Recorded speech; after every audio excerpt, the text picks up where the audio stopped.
Guys, previous lecture में हमने बात की थी सॉल्युबिलिटी के ऊपर और हमने वहां देखा था अगर कोई सॉल्यूशन में कोई सॉल्यूट है और सॉल्वेंट है उसके नेचर पे कैसे सॉल्युबिलिटी डिपेंडेंट होती है।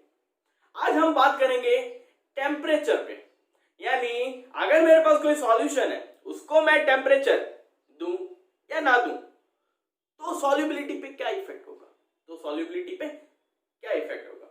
तो यहां पर हमें पता है, हमें देखना है इफेक्ट ऑफ टेम्परेचर। सॉल्युबिलिटी के ऊपर टेम्परेचर का इफेक्ट देखना है, यानी तापमान का प्रभाव देखना है विलेयता पर। अब यहां सुनना एक बात, अगर मेरे पास कोई सॉल्यूशन है, तो हमें पता है वो किस स्टेट में होगा, इक्विलिब्रियम में स्टेट में होगा। और ये कौन सा इक्विलिब्रियम होता है? काइनेटिक इक्विलिब्रियम होता है, यानी गतिक साम्य, जिसे हिंदी में हम बोलते हैं गतिक साम्य। क्या बोलते हैं? गतिक साम्य। जब भी कोई सिस्टम या सॉल्यूशन बोल सकता हूं, कहां पर हो, किस स्टेट में हो? काइनेटिक इक्विलिब्रियम में। अब ये हमने पहले पढ़ा है, काइनेटिक इक्विलिब्रियम का मतलब क्या होता है?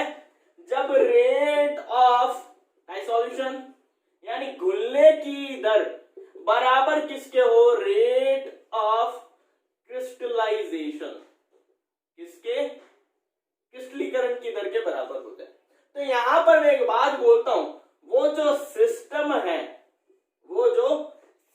है उसकी कंसंट्रेशन क्या है? कांस्टेंट है उस समय, यानी स्थिर है। उस समय उस सिस्टम की कंसंट्रेशन क्या है? स्थिर।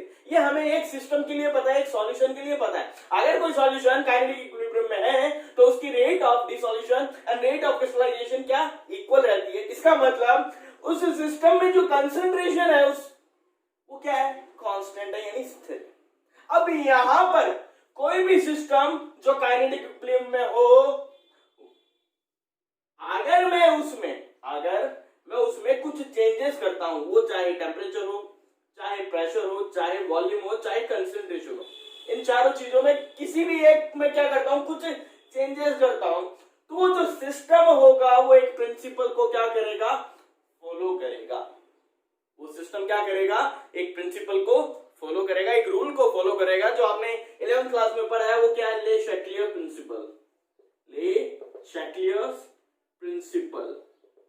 अब ये प्रिंसिपल क्या बोलता है? ये ले शैक्लियर जो रूल है ये क्या बोलता है? अगर कोई सिस्टम काइनेटिक इक्विलिब्रियम में है तो अब मैं क्या करूं? उस सिस्टम में गड़बड़ करने का मतलब उस सिस्टम की या तो मैं कंसंट्रेशन या टेम्परेचर या प्रेशर या वॉल्यूम में कुछ क्या करता हूं? चेंजेस करता हूं। ये मैं जो चेंजेस करने जा रहा हूं सिस्टम में, वो सिस्टम क्या करेगा? इस चेंजेस को अपोज करेगा, रोकेगा, रेजिस्ट करेगा। और रेजिस्ट करते हुए वो उस इक्विलिब्रियम को, अपनी जो पहले स्टेट थी इक्विलिब्रियम, उस स्टेट को किसी और डायरेक्शन में क्या कर देगा? शिफ्ट कर देगा। ये प्रिंसिपल कौन बोलता है? ले शैक्लियर प्रिंसिपल। यानी क्या था? अगर कोई सिस्टम काइनेटिक इक्विलिब्रियम में है और आप क्या करो? उस सिस्टम में कुछ छेड़छाड़ करो, यानी आप इन चार फैक्टर्स को क्या करो? कुछ चेंजेस करो। जैसे ही आप कुछ चेंजेस करोगे, सिस्टम तो बेचारा क्या था? इक्विलिब्रियम में, साम्य पर था। लेकिन आपने क्या किया? इन चारों चीजों में से किसी एक चीज को क्या किया? कुछ चेंज करना चाहा, तो होगा क्या? वो सिस्टम किसी और डायरेक्शन में, यानी आगे या पीछे की तरफ क्या हो जाएगा? शिफ्ट हो जाएगा। अब ये डायरेक्शन का मतलब क्या है? हमें पता है कोई भी रिएक्शन दो डायरेक्शन में प्रोसीड होती है, या तो फॉरवर्ड डायरेक्शन या बैकवर्ड डायरेक्शन। ये उसी की बात कर रहा है, ठीक है। अब यहां पर देखो, जब डाइसॉल्यूशन प्रोसेस होता है, यानी जो घुलने की प्रक्रिया है जब होती है, तो वो दो टाइप से हो सकती है। वो दो टाइप कौन कौन से हैं? वो है, अगर घुलने की प्रक्रिया, अगर डिसॉल्यूशन की जो प्रोसेस है उसमें या तो क्या हो? हीट रिलीज हो, या क्या हो? हीट एब्जॉर्ब हो। अब ये आप लोगों को अच्छे से पता है, जब भी किसी सिस्टम में या किसी रिएक्शन में हीट रिलीज होती है तो इसको हम क्या बोलते हैं? एक्सोथर्मिक एब्जॉर्ब होगी तो इसे हम बोलेंगे एंडोथर्मिक, यानी ऊष्माक्षेपी और ऊष्माशोषी प्रक्रम। ये आपको पता है। हम क्या देखने वाले हैं, हम ये देखने वाले हैं कोई सिस्टम जो काइनेटिक इक्विलिब्रियम में है उसमें अगर मैं सिर्फ टेम्परेचर को चेंज करूं तो उस पर क्या इफेक्ट होगा। अब मेरे को एक बात पता चली, जब भी कोई सॉल्यूट किसी सॉल्वेंट में क्या होगा, डिसॉल्व होगा। जब भी कोई सॉल्यूट किसी सॉल्वेंट में डिसॉल्व होगा तो वहां पर हो सकता है हीट रिलीज हो सकता है वो सिस्टम हीट एब्जॉर्ब करे। ये दो टाइप से हो सकता है डिसॉल्यूशन प्रोसेस। आई बात समझ में? अब यहां पर सुनना एक बात, नॉर्मली हमें एक चीज पता रहती है, क्या? अगर मेरे पास पानी है, मैं उसमें चीनी को डिसॉल्व करना चाहता हूं, शुगर को डिसॉल्व करना चाहता हूं। अब चीनी को मैं घोलता जाऊं तो क्या लगेगा, घुलने में उसे टाइम लगेगा। अगर यही मैं क्या करूं, उस पानी को क्या करूं, टेम्परेचर देना स्टार्ट कर दूं, हीट देना स्टार्ट कर दूं। जैसे ही मैं हीट देता रहूंगा अब चीनी आसानी से क्या हो जाएगी, उसमें डिसॉल्व हो जाएगी। तो यहां से एक बात पता चली, अगर मेरे पास कोई सॉल्यूट था, उसे मैंने किसी सॉल्वेंट में डिसॉल्व किया, अगर मुझे जल्दी डिसॉल्व करना है या अच्छे से डिसॉल्व करना है, उसकी सॉल्युबिलिटी अच्छी हो, तो मैं क्या करूंगा, इसको टेम्परेचर दे दूंगा। क्या ये कहना सही है कि हर प्रोसेस में जिसमें मेरे को सॉल्यूट को सॉल्वेंट में डिसॉल्व करना है, उसको आप टेम्परेचर दे दो, उसकी सॉल्युबिलिटी अच्छे से होगी? क्या ये बात सही है या गलत है? तो इसी को हमें समझना है कि हर प्रोसेस में क्या टेम्परेचर देने से सॉल्युबिलिटी इंक्रीज होगी या डिक्रीज होगी। इसी को समझने के लिए आज हम ये टॉपिक पढ़ेंगे। आई बात समझ में? तो देखो, हमारे पास दो सब्सटेंस है। अगर मेरे पास कोई सॉलिड है, उसको मैं किस में डिसॉल्व कर रहा हूं, लिक्विड में, या मेरे पास कोई गैस है, उसे मैं किस में डिसॉल्व कर रहा हूं, लिक्विड में। इन दोनों की सॉल्युबिलिटी चेक करनी है जब मैं इसमें टेम्परेचर बढ़ाऊं या घटाऊं। यहां पर जब मैं टेम्परेचर को इंक्रीज करूं या डिक्रीज करूं, तब हमें ये चेक करना है। यानी यहां टेम्परेचर का इफेक्ट देखना है हमें नॉर्मली, कि जब सॉलिड लिक्विड में सॉल्युबल होगा, डिसॉल्व होगा, तब हम टेम्परेचर बढ़ाएं या घटाएं तो इसकी सॉल्युबिलिटी पे क्या इफेक्ट होता है। यही हमें गैस का देखना है। गैस को अगर मैं लिक्विड में डिसॉल्व करूं, वहां पर मैं टेम्परेचर को इंक्रीज या डिक्रीज करूं, तो इसकी सॉल्युबिलिटी पे क्या इफेक्ट होता है। तो अब देखो, अगर मेरे पास कोई सॉलिड है और मैं उसे किस में डिसॉल्व कर रहा हूं, लिक्विड में, तो अभी मैंने आपको बताया जब ये डिसॉल्व होगा यानी डाइसोल्यूशन होगा इसका, तो ये प्रोसेस मैंने आपको कहा दो टाइप से होता है। The first one is exothermic, जिसे हिंदी में हम बोलते हैं ऊष्माक्षेपी, ठीक है। And the next one is endothermic, यानी ऊष्माशोषी, ठीक है। अब इसको एक एग्जांपल से समझो, तब अच्छे से समझ में आएगा। एक्सोथर्मिक का मतलब क्या है? एक ऐसा प्रोसेस जिसमें प्रोसेस के लास्ट यानी एंड में हमको क्या मिले, हीट मिले। यही प्रोसेस होता है एक्सोथर्मिक। अब उस एक्सोथर्मिक प्रोसेस में आप क्या देना चाहते हो, हीट देना चाहते हो, टेम्परेचर इंक्रीज करना चाहते हो, तो वहां पर सॉल्युबिलिटी का क्या इफेक्ट होगा, ये तुम्हें देखना है। तो अब यहां पर देखो, मैंने माना मेरे पास एक सॉल्वेंट था, मैंने मान लिया वाटर, इसमें मैंने कोई एबी क्रिस्टल क्या किया, डिसॉल्व किया। क्या किया, एबी क्रिस्टल डिसॉल्व किया। अब इसको ध्यान से समझना, यहां ये जो एबी क्रिस्टल है, मैंने माना ये सॉफ्ट है नेचर में। क्या है, सॉफ्ट है। जैसे ही ये एबी क्रिस्टल पानी में क्या होगा, डिसॉल्व होगा, तो हमें एक बात पता है, ये अपने आयंस में क्या होगा, टूटेगा। क्या होगा, अपने आयंस में सेपरेट होगा। क्या हलवा है? क्या हलवा है कि अपने आप आयंस में सेपरेट हो जाएगा विदाउट एनर्जी लिए, या मैं इसको एनर्जी ना दूं उससे पहले ये क्या हो जाएगा, सेपरेट हो जाएगा? नहीं, यहां पर होता क्या, चाहे हम दें चाहे ना दें, लेकिन यहां जो वाटर का एक मॉलिक्यूल होगा, वाटर का क्या होगा, एक मॉलिक्यूल होगा। जैसे ही ये क्रिस्टल इसमें डिसॉल्व होगा, ये वाटर का एक मॉलिक्यूल इसको क्या देगा, कुछ एनर्जी देगा। वो एनर्जी का काम क्या है, क्रिस्टल को आयंस में ब्रेक करना। उस एनर्जी का काम क्या है, उस क्रिस्टल को उसके आयंस में ब्रेक करना। ये जो एनर्जी होती है इसे हम बोलते हैं लैटिस एनर्जी। कौन सी एनर्जी, लैटिस एनर्जी। हुआ क्या, क्रिस्टल था, क्रिस्टल को पानी में डालेंगे, पानी में डालते ही क्या होगा, क्रिस्टल अपने आयंस में सेपरेट होगा।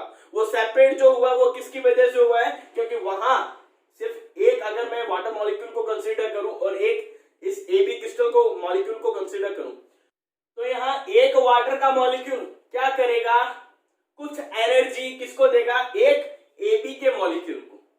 उस एनर्जी की हेल्प से वो AB का एक मॉलिक्यूल आयंस में क्या हो जाएगा, सेपरेट हो जाएगा। ये जो एनर्जी वाटर का मॉलिक्यूल उसे देता है उसे ही हम क्या बोलते हैं, लैटिस एनर्जी, यानी हिंदी में जिसे हम बोलते हैं चालक ऊर्जा। क्या, चालक ऊर्जा। अब सुनना आगे, जैसे ही वो आयन में सेपरेट हुआ क्रिस्टल और पानी में प्रेजेंट है, अब होगा क्या, ये जो दो आयन्स आपको दिख रहे हैं, एक कैटायन और एक एनायन, अब यहां पे इन आयन्स को क्या करेंगे, वाटर के मॉलिक्यूल घेर लेंगे। क्या करेंगे, वाटर के मॉलिक्यूल घेर लेंगे। जैसे ही वाटर के मॉलिक्यूल इन आयन्स को चारों तरफ से घेरेंगे, तो मैं यहां पर एक चीज बोल सकता हूं जो हमने पहले पढ़ा है लेक्चर में, उसे हम क्या बोलते हैं, हाइड्रेशन। हिंदी में जिसे हम बोलते हैं जल योजन, यानी जो आयन थे वो क्या हो गए, जल योजित हो गए, हाइड्रेशन हो गया उनका। जैसे ही इनका हाइड्रेशन होता है, मैं यहां पर एक बात बोल देता हूं, मैंने तुम्हें बताई थी पहले भी कि हाइड्रेशन जब भी किसी आयन का होता है तो हम ये बोल सकते हैं वो जो आयन है या वो जो क्रिस्टल है उस सॉल्वेंट में क्या हो गया, डिसॉल्व हो गया। जब भी हाइड्रेशन हो तो मैंने बोला था वो घुल गया है भाई साहब, घुल तो गया है। अब जब ये घुल गया है यानी इसका हाइड्रेशन हो गया, तो यहां पर कुछ एनर्जी क्या होगी, इस प्रोसेस में रिलीज होगी। क्या होगी, कुछ एनर्जी रिलीज होगी। अब मैं यहां पर कुछ वैल्यूज कंसीडर करता हूं। मैंने माना ये जो लैटिस एनर्जी वाटर के एक मॉलिक्यूल ने इस क्रिस्टल को दी थी इसके आयंस में सेपरेट होने के लिए, वो तो थी, मान लेता हूं 100 जूल, क्योंकि सॉफ्ट क्रिस्टल है, सॉफ्ट क्रिस्टल को मान लो 100 जूल एनर्जी चाहिए अपने आयंस में टूटने के लिए, तो वो तो क्या करेगा, वाटर का मॉलिक्यूल दे देगा। लेकिन जब ये इसमें घुलेगा, डाइसोल्यूशन प्रोसेस होगा, आयंस में टूटने यानी हाइड्रेशन होगी, तो यहां से कुछ जो एनर्जी रिलीज होगी उसको हम बोलेंगे हाइड्रेशन एनर्जी, यानी जल योजन ऊर्जा। वो जो रिलीज हुई है वो मान लेता हूं मैं, लेट अस से 500 ऑफ जूल, ये इतनी एनर्जी रिलीज हुई। तो इस पूरे प्रोसेस में जो एनर्जी लगी है वो कितनी, देखो 100 जूल तो कहां लगी, इस क्रिस्टल को तोड़ने में, जो किसने दी थी, वाटर के मॉलिक्यूल ने। अब इस प्रोसेस के एंड में क्या होता है, कुछ एनर्जी रिलीज हुई, वो कितनी है, 500। क्या ये 500 पूरी हुई क्या, नहीं। आप क्या करोगे, जब आप एनर्जी काउंट करोगे तो आप देखोगे कि 100 जूल यहां खर्च होगी ना, तो इस 500 में से मैं क्या करूंगा, 100 घटा दूंगा, तो ओवरऑल एनर्जी कितनी है, ओवरऑल एनर्जी कितनी है, 500 माइनस 100 यानी 400 ऑफ जूल। तो मैं एक बात बोल सकता हूं, यहां पर जब ये डाइसोल्यूशन प्रोसेस हुआ यानी ये घुलने का जो प्रोसेस हुआ, यहां पर 400 जूल एनर्जी क्या हो रही है, रिलीज हो रही है। इसलिए ये प्रोसेस क्या है, एक्सोथर्मिक है। अब आपको एक बात तो समझ में आ गई थी कि एक्सोथर्मिक का मतलब क्या हुई है, कुछ ऐसे होता है एक्सोथर्मिक का प्रोसेस, ठीक है। अब ये प्रोसेस कौन सा है, एक्सोथर्मिक है, यानी यहां पर 400 जूल ऑफ एनर्जी क्या हो रही है, रिलीज हो रही है। अब मैं क्या करता हूं, इस सॉल्यूशन को क्या करूं, हीट करूं, यानी वाटर को हीट कर रहा हूं मैं। ये वो प्रोसेस है जिसमें एनर्जी रिलीज हो रही है घुलने पर, और मैं इसे क्या कर रहा हूं, हीट कर रहा हूं। अब एक बात सोचना, ये वो प्रोसेस है जिसमें कोई सॉल्यूट डिसॉल्व होने पर एनर्जी रिलीज तो कर रहा है, क्या कर रहा है, एनर्जी रिलीज कर रहा है। अब अगर आप इसको हीट अप कर दो, इसके पास पहले से इतनी एनर्जी है और आप क्या कर रहे हो, हीट कर रहे हो। जैसे ही आप हीट करोगे, आप लोग को एक बात समझ में आएगी कि कि भाई साहब इसके पास 400 जूल एनर्जी पहले से, अगर मैंने इसको और हीट किया तो ऑब्वियसली बात है इसकी सॉल्युबिलिटी पे कुछ फर्क पड़ेगा।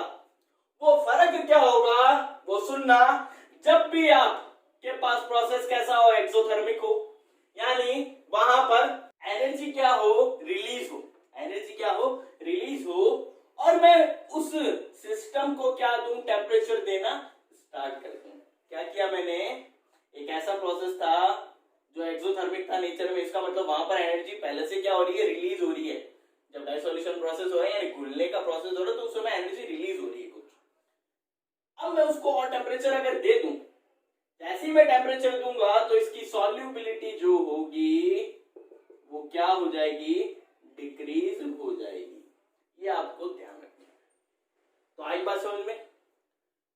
जब भी एक्सोथर्मिक प्रोसेस हो, अगर मैं इसे वन लाइन में लिखूं तो क्या लिखूंगा, जब भी हमारे पास सॉल्यूशन में एनर्जी क्या हो, रिलीज हो, रिलीज होने का मतलब हम नेगेटिव, ये थर्मोडायनेमिक नोटेशन आपको पता होना चाहिए। जब भी किसी प्रोसेस में एनर्जी रिलीज होती है तो मुझसे नेगेटिव साइन से शो करते हैं, यानी रिलीज हो रही है तो मैं बोल सकता हूं प्रोसेस कौन सा है, एक्सोथर्मिक है। कौन सा है, एक्सोथर्मिक।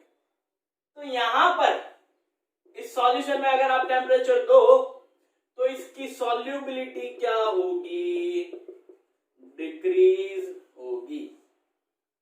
तो इसका मतलब एक बात आपको समझ में आई, हर वो प्रोसेस जिसमें हमें सॉल्युबिलिटी चेक करनी है, अगर मैं वहां पर टेम्परेचर दूं तो हमेशा सॉल्युबिलिटी इंक्रीज नहीं होती, कभी कभार डिक्रीज भी होती है।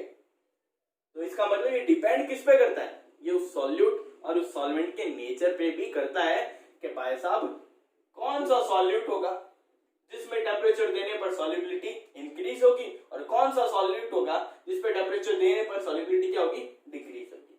तो ये बात ध्यान रखनी है आपको, ये दोनों प्रोसेस होते हैं। यही मैंने आपको बताया था, आपको चेक क्या करना है, आपको यही चेक करना है कि टेम्परेचर देने पर हमेशा सॉल्युबिलिटी इंक्रीज होगी या डिक्रीज होगी, हमें यही चेक करना है। ये तो था एग्जाम्पल, मैंने सॉफ्ट कोई क्रिस्टल लिया, यही अगर मैं कोई हार्ड क्रिस्टल लूं तो उसका देखते हैं एग्जाम्पल। अब अगर मैं देखूं, अगर मेरा डाइसोल्यूशन का प्रोसेस कौन सा है, एंडोथर्मिक है, यानी जो घुलने की प्रक्रिया है वो कैसी है, एंडोथर्मिक। तो अब होगा क्या, देखो ये तुम लोगों को बार बार हिंदी में बताने की जरूरत नहीं है, एंडोथर्मिक का मतलब क्या होता है, एक्सोथर्मिक का मतलब क्या होता है। इतने छोटी छोटी टर्म्स आपको इंग्लिश में भी याद रहनी चाहिए, मैं पहले ही बता रहा हूं, ठीक है। फिर भी मैं लिख देता हूं, ऊष्मा शोषी, ठीक है। एंडोथर्मिक को क्या बोलते हैं, ऊष्मा शोषी। तो अब सुनना, घुलने की जो प्रक्रिया है यानी जो डाइसोल्यूशन का प्रोसेस वो कैसा है, एंडोथर्मिक है। एंडोथर्मिक है इसका मतलब एक बात हमें पता है, वो क्या करेगा, सिस्टम एनर्जी एब्सॉर्ब करेगा। अब इसका एग्जांपल से समझते कैसे एब्सॉर्ब करेगा। मैंने माना मेरे पास कोई क्रिस्टल सीडी है, क्या है, सीडी क्रिस्टल है, जो नेचर में क्या है भाई साहब, हार्ड क्रिस्टल है, क्या है, कठोर है। इसको मैं क्या कर रहा हूं, पानी में घोल रहा हूं। इसको मैंने क्या किया, पानी में घोलने की कोशिश की। अब मेरे को पता चला जो पहले वाला क्रिस्टल लिया था हमने, एबी क्रिस्टल, वो कैसा था, सॉफ्ट था। तो उसे तोड़ने के लिए, उसके आयन में सेपरेट करने के लिए जो वाटर मॉलिक्यूल ने एनर्जी दी थी वो कितनी थी, 100 जूल। उसको 100 जूल एनर्जी चाहिए तो वो क्या हो जाएगा, आसानी से ब्रेक हो जाएगा। लेकिन यहां पर देखो क्रिस्टल कैसा है, हार्ड है। पानी के मॉलिक्यूल की टेंडेंसी है कि वो भाई साहब सिर्फ और सिर्फ 100 जूल देगा, इससे ज्यादा नहीं। अगर ये पानी का मॉलिक्यूल सिर्फ 100 जूल एनर्जी देगा और ये क्रिस्टल तभी टूटेगा जब इसे कितनी एनर्जी मिले, 500 जूल। ये क्या था, तो अब सुनना, क्या जो क्रिस्टल है उसको 500 जूल एनर्जी चाहिए भाई, कि 500 दो तो मैं टूटूंगा, वरना नहीं। अपना पानी का मॉलिक्यूल की टेंडेंसी क्या है, ये सिर्फ 100 जूल दे सकता है। ये कहेगा भाई साहब मेरे पास तो सिर्फ 100 जूल एनर्जी है, तेरे को लेनी है तो ले, वरना दफा। लेकिन ये कहेगा मेरे को तो 500 चाहिए, अगर तेरे को मुझ में डिसॉल्व होना है तो सीधी सी बात है 500 दे दे। तो भाई साहब मैं क्या करूं, इसको हीट अप करना स्टार्ट क्या करूं, हीटअप करना स्टार्ट कर दूं, क्योंकि मेरे को पता है पानी के मॉलिक्यूल की कैपेसिटी 100 जूल देने की है, सिर्फ 100 जूल दे सकता है वो एनर्जी। अगर मैंने इसको और हीटअप करना स्टार्ट कर दिया तो इस पूरे सिस्टम का टेम्परेचर क्या होगा, इंक्रीज होगा। इंक्रीज होगा, इस क्रिस्टल को आयंस में टूटने के लिए, ब्रेक होने के लिए कितना चाहिए, 500 जूल। तो जैसे ही टेम्परेचर इंक्रीज हुआ, इस क्रिस्टल को क्या हो जाएगा, इतनी एनर्जी मिल जाएगी कि अपने आयंस में क्या हो जाए, टूट जाए। ये अपने आयंस में क्या हो जाए, टूट जाए। यानी इस क्रिस्टल ने यहां घुलने के लिए, डाइसोल्यूशन होने के लिए क्या किया, एनर्जी को एब्जॉर्ब किया, यानी अवशोषित किया ऊर्जा को। जैसे इसने एब्जॉर्ब किया तो यहां पर मैं बोल सकता हूं ये आयंस में टूटा, इसका हाइड्रेशन होगा।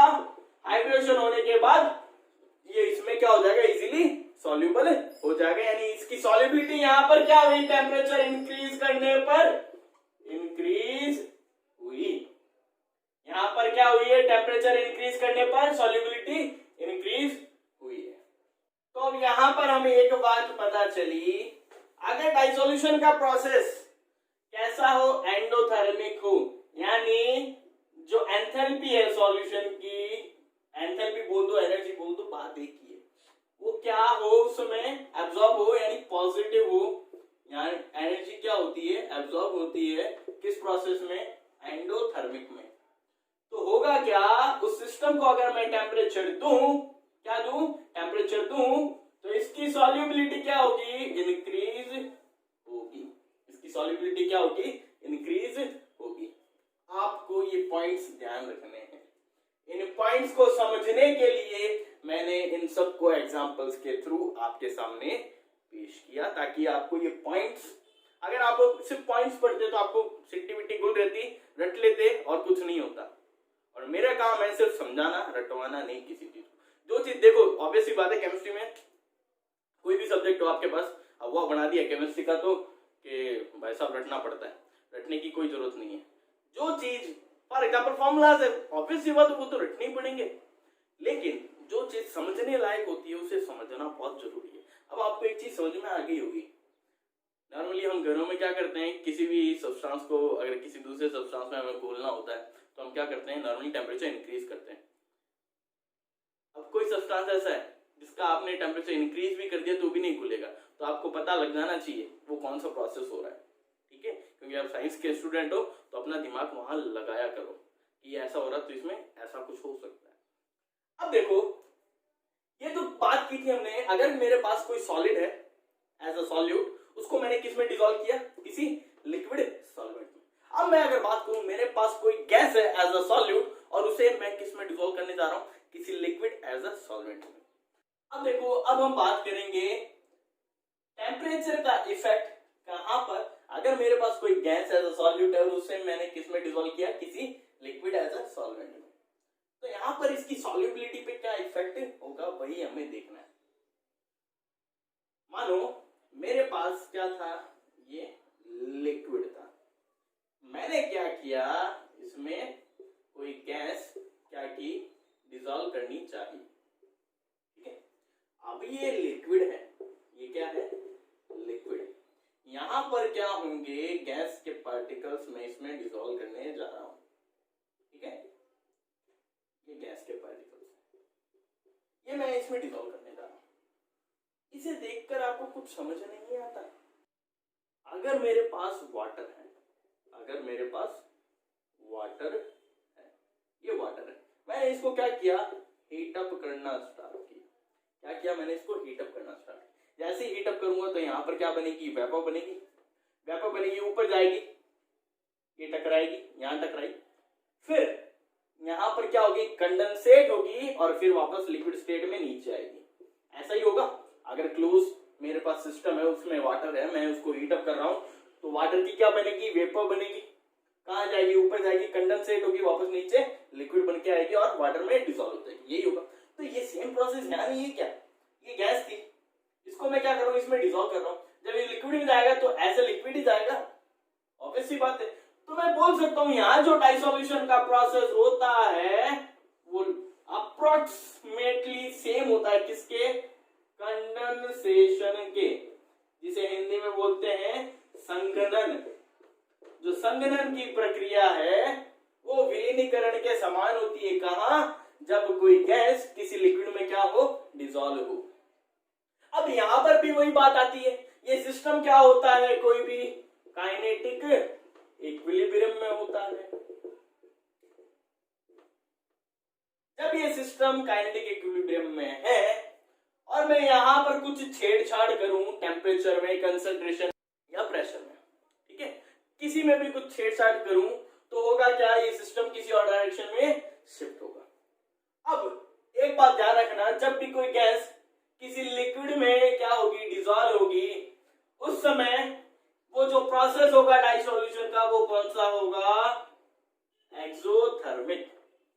यानी यहां पर हीट यानी ऊष्मा क्या होगी, रिलीज होगी, उत्सर्जित होगी। जब यहां पर हीट रिलीज हो रही है, इस सिस्टम को आपने क्या किया, टेम्परेचर दिया। अगर यहां पर हीट रिलीज हो रही है और आपने क्या दिया, टेम्परेचर दिया, तो इसकी सॉल्युबिलिटी आपको पता है क्या हो,